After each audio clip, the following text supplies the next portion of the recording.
All right. So I'll start how I always start the podcast. I always ask the question, when people ask you to be your authentic self, or when you hear the word authenticity, what comes to mind for you? I love that question. Authenticity is like super important to me. And for me, it's like just showing up as who you are in the skin and the personality that makes you most comfortable. Where you don't feel like you have to put on airs or pretend to be someone else. On like a scale of one, from like a 1 to a 10, like how comfortable are you being that authentic self right now these days? With 10 being the most. 10 being the most. Yeah. A 10. But I think that I have grown into a 10 because I think I started off as like a 0. So it's been more of a journey for me to get to this place. And I think it's something that comes just with experience and time, particularly as a person of color, a woman of color in business. Oh yeah, for sure. Yeah. Let's go through that journey though. Like, where did Yeah. you grow up? Was it in New York? I grew up in the Bronx, right by Yankee Stadium. First person in my family to go to college, second person to graduate from high school. So entering corporate America, I started as an intern through the Inroads program Oh as a yeah. senior in high school. Yeah. So I was very uncomfortable. I remember my first internship, I was very uncomfortable. I didn't speak to, just so you understand the context, because of the neighborhood I grew up in, I didn't speak to a white person my own age until the 9th grade. So I didn't grow up in like an environment where I was exposed to mainstream culture, like Black and Latino culture was where I grew up, spoke Spanish and English, ate traditional food, listened to the music. And so now I was entering a corporate structure. Didn't know anyone that had worked in corporate America. Like my uncle worked security at one of the buildings downtown. That was like about as close as I got to it, and was still toggling between two worlds. So living in the Bronx, taking the D train downtown from a 2-bedroom apartment that I was, sharing with my family, and then trying to figure out, didn't even have money for, fancy clothes, like down to like, what should I wear to work?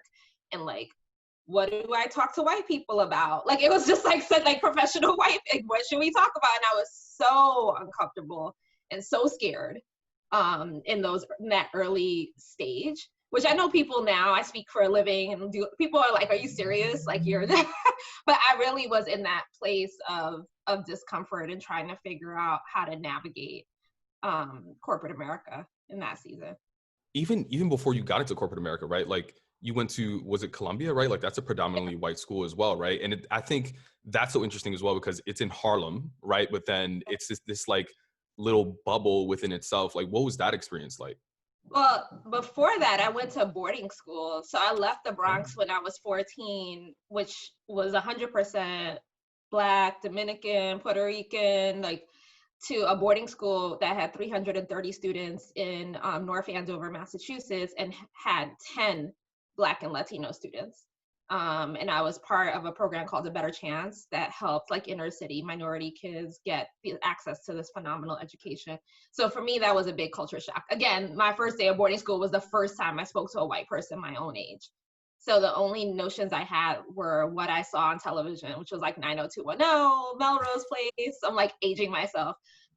So going to boarding school for me was a big shock. And I think for my classmates, a lot of them had never spoken to diverse people their own age either. I always tell people this is hundreds of thousands of dollars of education. Like that's not who showed up the first day of boarding school.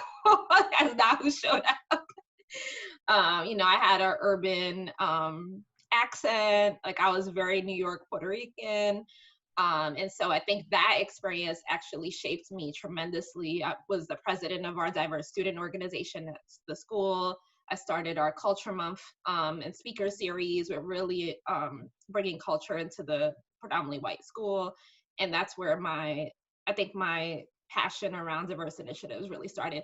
So coming back home for college to Columbia was like, for me, such an amazing experience after coming out of boarding school. It's so interesting because I've had a couple guests, and I don't know what it is about Massachusetts. It's like the home of boarding schools. There's It like is. so many of them out there. But I had this one guest that went to boarding school as well, and even something as simple as like how she dressed, like boarding school really shaped who that was, because she left and just like all of a sudden just started dressing really preppy because that's what she was used to. Like were there any sort of things like that you took away from that that really Yeah. shaped your identity for the better or worse? Um, it's interesting. Honestly, I think boarding school helped to shape me and made me socially acceptable to white people. That's like the easiest way to describe it. So when I came home, 14 years old, went to boarding school, the first day, people literally couldn't understand what I was saying. And it wasn't because I spoke a different language, it was because my urban like dialect was so thick, that when I came back for Thanksgiving and I got home, my friends back home were like, "You sound like a white girl. Like you sound so different." And it was so I was young enough in life where it actually changed my diction and the way that I pronounce words, having gone to a school at that age. Um, and it stayed. So I think one of the things was my speech, my vocabulary. Like people always talk about how articulate, which I hate when people do that, but I get it all the time because I speak for a living.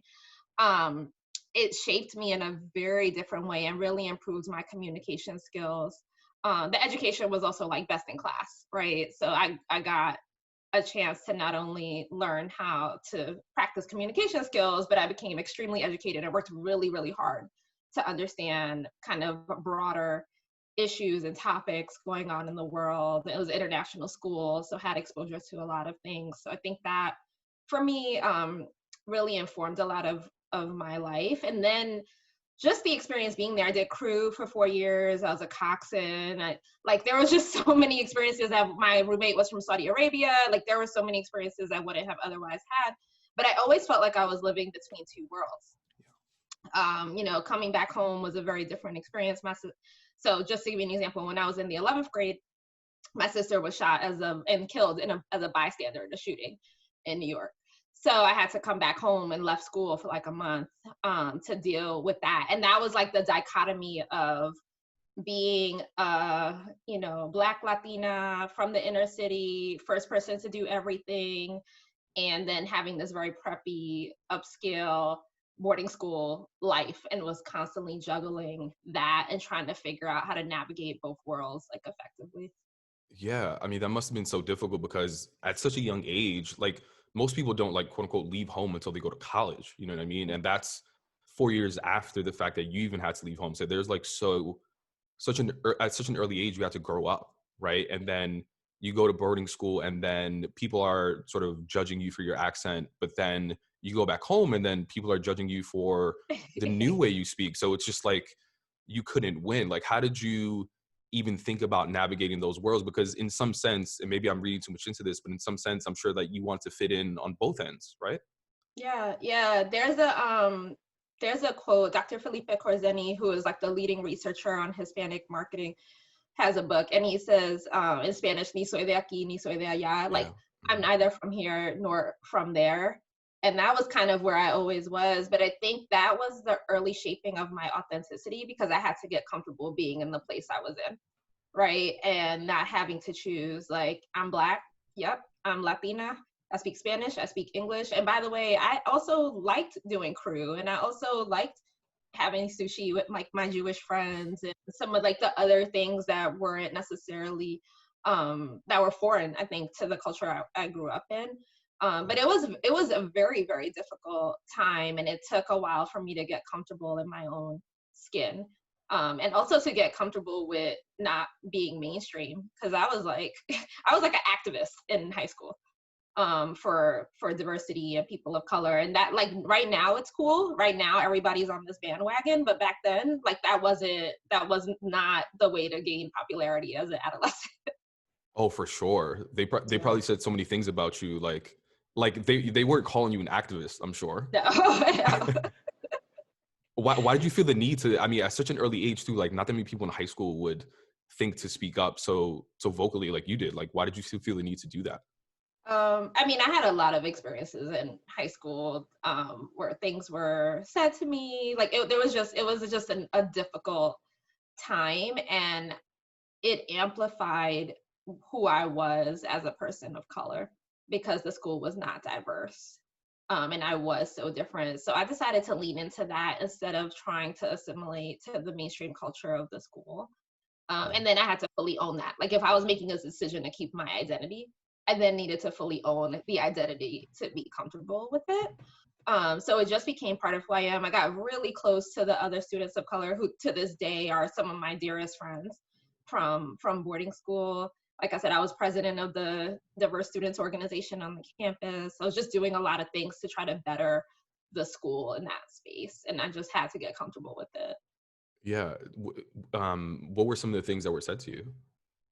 I was definitely called the N-word in Boston. Whoa. Yes. Boston to me is also just like, at least at that time was just like a difficult place. That part where we were. Yeah, there were definitely there was a incident at the school around the Confederate flag while I was there. There was just like all types of different racially charged things that were happening. So I had to just advocate for myself. When I was a freshman, there was a senior at the school as well who's African American from South Central LA. And she is today, we're still friends. She is like president of the NAACP chapter in Minnesota and is a full-fledged activist right now. And I think her mentorship and influence when I first got to school played such a big role in me continuing to be who I was Yeah. and be comfortable in that space. That's insane. Like even at this age, like I can't even imagine going through some of those things. And to your point, I mean, like what I said earlier, you had to grow up so fast. Yeah. Um, let's fast forward even like when you said you were so happy to go back home for college, right? And a lot of that college experience in some way is really like preparing you for corporate America, right? Like what were you thinking about when you were in college as far as like career wise or like what you wanted to do? It was really simple. I mean, I self-funded a lot of the stuff, got scholarships and worked a million hours a week to pay for school. So I had to get a job. Like I basically was like, I had to get the highest paying job I could get out Yeah. of Columbia in order for this to work. My family, also my sister passed when I was in 11th grade. So my mom took, this is like, it's hood problems. Like my mom took custody of her kids and it was just, there was a lot going on, I think, in my personal life. And there's things that people don't realize when we talk about equity for people of color, because we didn't come from generations of wealth. Like we're still dealing with that, like now, and so yes, I have access to an amazing education and I've had awesome opportunities, but I was still navigating like very much low income issues at that time. So I was focused on getting like the highest paying job I could get out of boarding school, which I narrowed it down to investment banking or consulting. Yeah. And I was like, I'm going to do consulting and I'm going to figure out how to get there, which is how the Inroads program came in. I got in as a senior in high school and did 4 summers at corporate internships, 2 summers with Business Week magazine and 2 summers with PricewaterhouseCoopers. I had the same thought. Like like in college and what I just think about corporate America, I was like, I need to make as much money as possible. And people don't understand like why. And it's not just about making money, but that money equals freedom in a lot of ways. Not even for just us, but like a lot of times for our families. You know what I mean? Mhm. Like we don't come from that wealth. So I totally get that. And I had the same career track. Like I was trying to go into finance, investment banking, and I tried it for a bit, but I didn't love it for various reasons. But like those first few jobs that you had, like was it a repeat of like that early experience in high school, or at that point did you have more confidence and did you in just like who you were? Like what were those some of those early experiences like? No, I mean, I think it's been a gradual progression. It's been a journey, So I was at IBM for a few years doing consulting. I had to like grow into that. I had to grow into it. No, I wasn't comfortable at work. I was still trying to figure out topics to talk to my coworkers about at 22. And then I had this fancy job. I was on airplanes first class because I was traveling so much, and the life was just big for like a 23-year-old. But I still I think I still struggled in a lot of ways to try to figure out points of commonality. I think as people of color, particularly in the business world, we're constantly trying to make other people feel comfortable around us. And so you're like, I can now, it trained me, I can talk to anybody about anything. Like I know a lot of random information. So I really think I could sit down with almost anyone and have a small talk conversation, because we're constantly put in situations where we have to make other people feel comfortable. Yeah. And so I learned how to do it. It's crazy because people think like people talk about these like dinner conversations, just like, what is it, like the water cool talk, and people think it's something as simple as like us saying something, whatever our interests are, but like they don't understand. I mean, I don't know if this is for you, but for me, like I legit assign myself homework on the weekends to like study what I was going to talk about Monday morning. You know what I mean? Like, Yes. Yes, I did that as an intern. I would read the New York Times cover to cover on the train, like at like 18, so I could know what to talk about. And then when I got into the workforce, because it was so male dominated, I would watch the highlights from Sports Center. I don't like sports, by the way, and I don't watch sports. But I I was don't like like, it either. I gotta be able to have these conversations with these men at work. So I would watch all the highlights so I could come into work and like make sure I could contribute to whatever conversation was happening.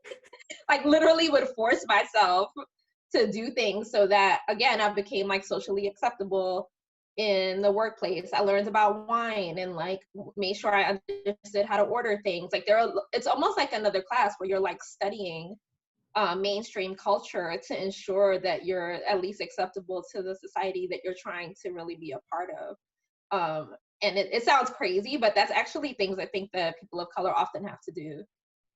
Yeah, no, I agree. I always say that like I'm a full-time, at this point I'm a full-time Facebook employee, but I'm also a full-time actor because in a lot of rooms, I have to put up this persona, or at least I used to. I don't do it at this point just because, you know, I've learned, how to accept myself and just present who I am. But it's a full-time job, and like people don't understand the amount of productivity that like companies are even losing on the fact that like we're sometimes not even doing our job to our max capacity because we're doing this like acting gig.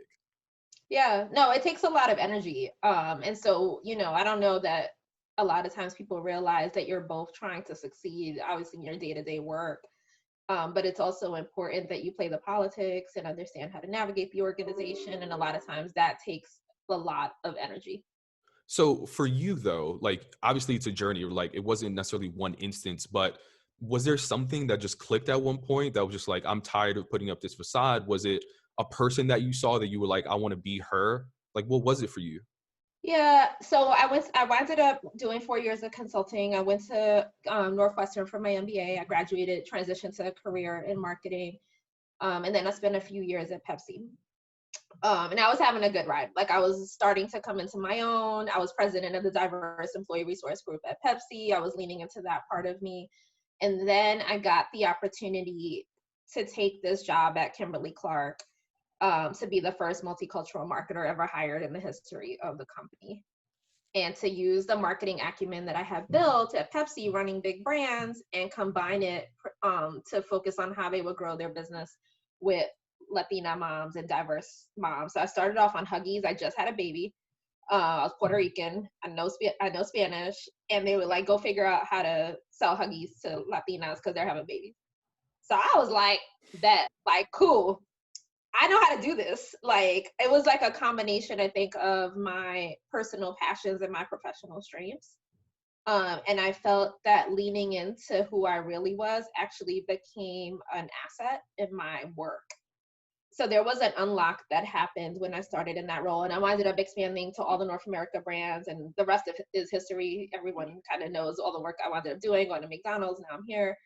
Um, I leaned into it in a big way, and I stopped pretending because it actually became my strength that I was able to understand the consumer and have a very in-depth consumer empathy because I'd spent 30 years like in like a real life ethnography. Like I was like literally a walking ethnography of like understanding Latina women and Black women and concerns. So it was really interesting to take that role and to grow out of that experience.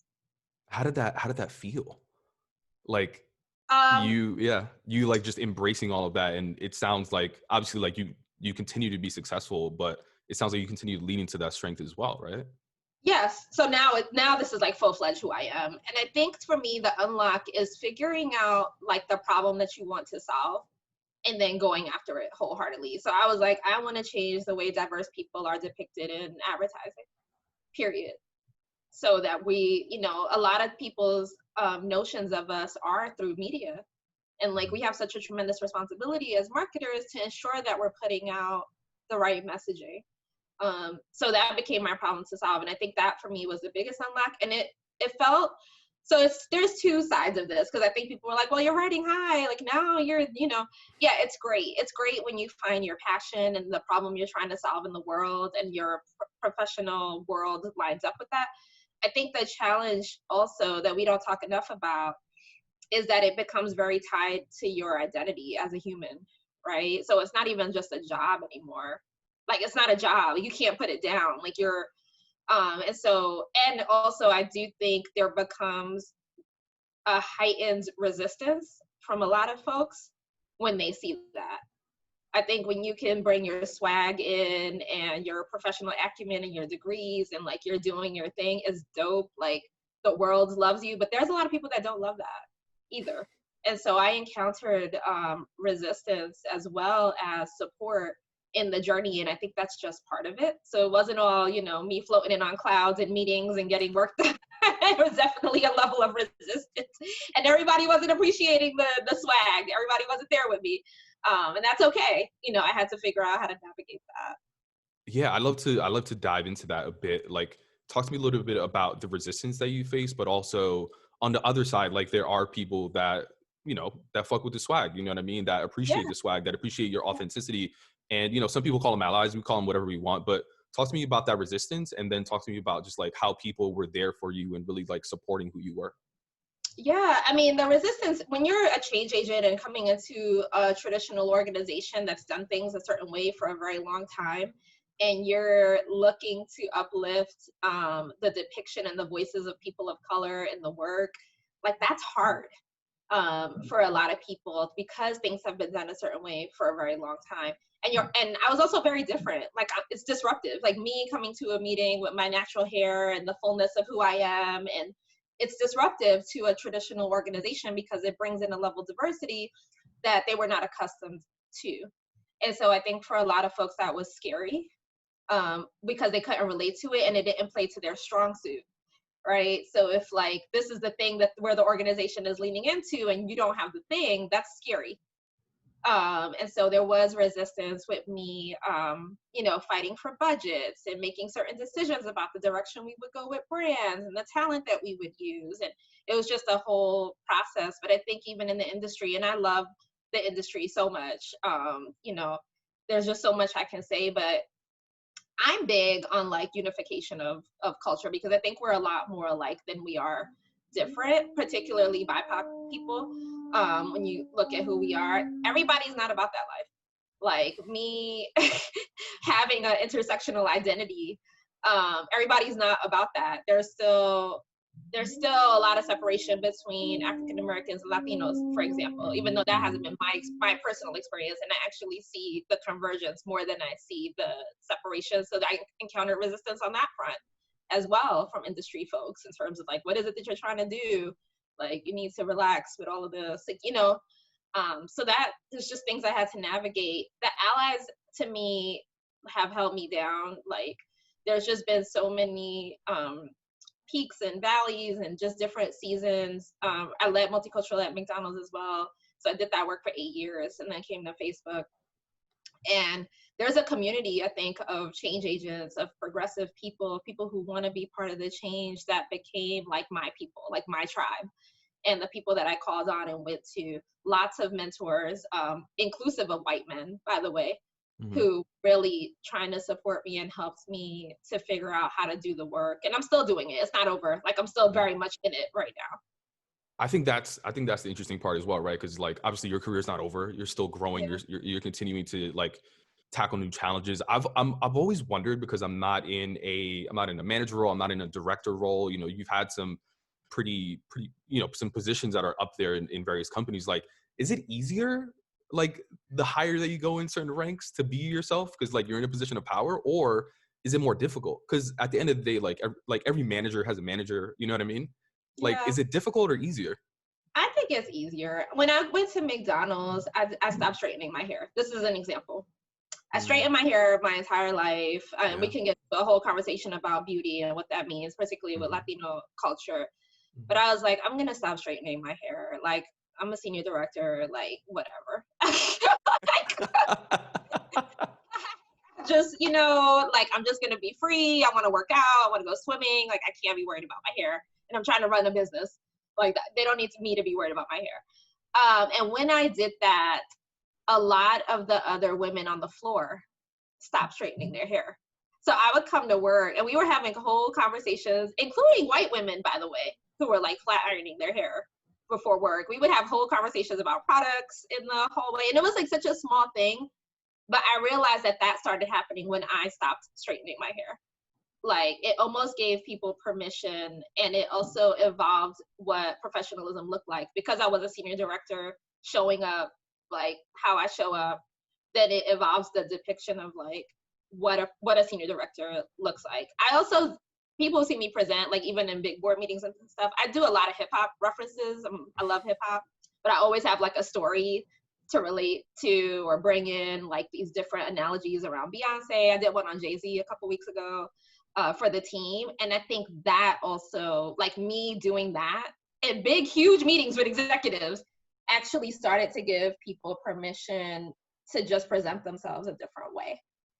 And I think I was able, I don't know if that would have been as well received when I was like an associate brand manager, right?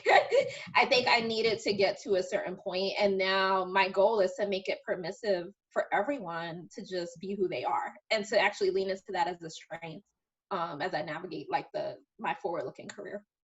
I love that. I mean, something as simple as like you doing something for yourself, right? Like stop straightening your hair. And it's not like you told, the people on the floor, like, yo, everyone stop straightening your hair. Like they just saw you and they were like, oh shit, like if she's doing it, that means I could do it. Mm-hmm. That's beautiful. I mean, as you look forward, as you, think about your career and as you continue, to be yourself, like what's one thing that continues to encourage, empower, inspire you to just continue being your most authentic self? I think, I mean, it's the hope for the future. It's the young women and the people of color and the LGBT community that's like coming behind me. And I spend a lot of time doing things with like young people universities and my mentees a lot. I have lots of them. And I think about what do I want to leave them as they're coming up through the ranks? What do I want to leave Fabel as he's coming up through the ranks? And what's the situation I want to leave for him when he's trying to make director? And making that road a little bit easier for people who are coming after me to navigate. So if it becomes socially acceptable for me to be in a meeting with Biggie Smalls on my wall, like I come to meetings like then you can come in and be who you are. It becomes like what professionalism looks like and what leadership looks like becomes very, very different because people are like, oh, Lizette's dope. Like she shows up and like it doesn't take away from her intelligence or how she's presenting herself. So I'm consistently being very intentional, particularly for the folks coming after me, because I think it's important.